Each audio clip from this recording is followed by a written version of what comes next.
Let's check out the child door lock feature on your 2010 to 2013 Mitsubishi Outlander. Open up the rear left door first. There's an arrow marking clearly which way to engage it. So push it down like that.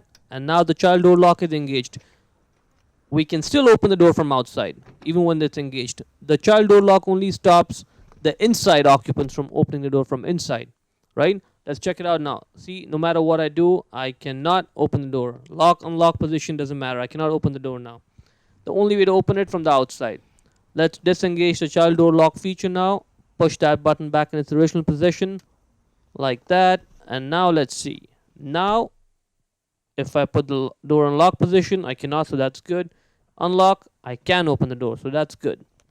Now let's move on to the passenger side one. The right side door is the exact same process. Push it down to engage the child door lock feature. I can open the door from outside, but from the inside, right now, I will not be able to open the door, no matter what I do. So now let's disengage that feature and let's see what happens.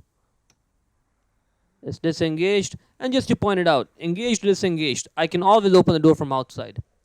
The child door lock feature only works for the inside, whether or not I can open the door from inside or not. And see, now I can, and that's pretty much it.